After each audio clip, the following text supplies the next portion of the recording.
Good day, everyone. Thank you for joining us today. I'm Kenny, and I'll be guiding our conversation about one of history's biggest medical mysteries, the Black Death. With me is Dr. Maya Patel. Welcome, Maya. Thanks, Kenny. Happy to be here. Let's start with the basics. When we say Black Death, what picture comes to mind? Most people picture medieval streets littered with bodies, the grim pestilence that wiped out a third of Europe's population in the 14th century. It was terrifying, sudden, and, until recently, largely a mystery. Right. And that mystery was microbial. For centuries, scholars argued over the cause. Was it a virus, a bacterium, or something else entirely? Exactly. The symptoms, fever, painful swollen lymph nodes, rapid death, could be produced by several pathogens. That ambiguity kept the debate alive for centuries. So, what changed? The revolution came with ancient DNA techniques. In the early 2000s, researchers began extracting genetic material from plague pits in London, Marseille, and elsewhere. They amplified fragments of Yersinia pestis, the bacterium that causes plague. And that was the smoking gun? It was a breakthrough. Sequencing those fragments showed that Y. pestis was indeed the culprit behind the medieval pandemic. Moreover, the strains we recovered are closely related to modern plague strains, confirming continuity. Fascinating. But the Black Death wasn't a single event, was it?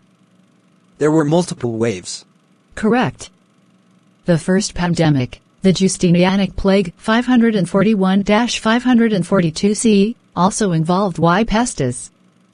The medieval Black Death 1347-1351 was the second, and the third began in China in the 1860s. Each wave left genetic traces we can now compare. Speaking of comparison, what have those comparisons taught us about the pathogen's evolution? By mapping mutations, we see that Y. pestis acquired key virulence factors, like the PLA gene, which enables the bacterium to spread via fleas, over time. Those changes likely made the medieval strain especially lethal. So the microbial mystery was essentially a puzzle of missing evidence. Precisely.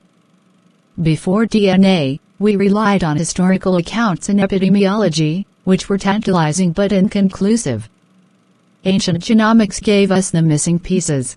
And what about the broader impact?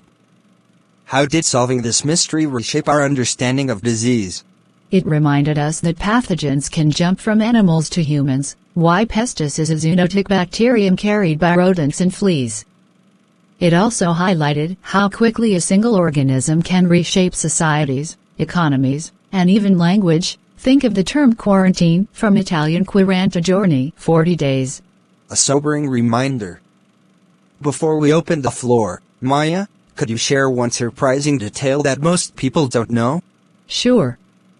Recent studies have found that some medieval Y. pestis strains carried a plasmid, essentially a tiny DNA circle, that conferred resistance to a type of antimicrobial produced by certain soil bacteria. It's a hint that antibiotic resistance is not a modern phenomenon. Wow, what a glimpse into the past. Thank you, Maya, for that insight. My pleasure. In summary, the Black Death was a devastating bubonic plague pandemic that swept through Eurasia and North Africa from 1347 to 1353, killing an estimated 75 million people.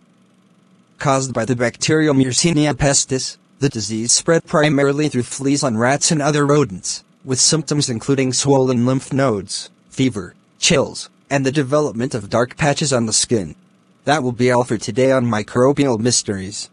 Don't forget to like, share and subscribe for more. Thank you, viewers. Bye.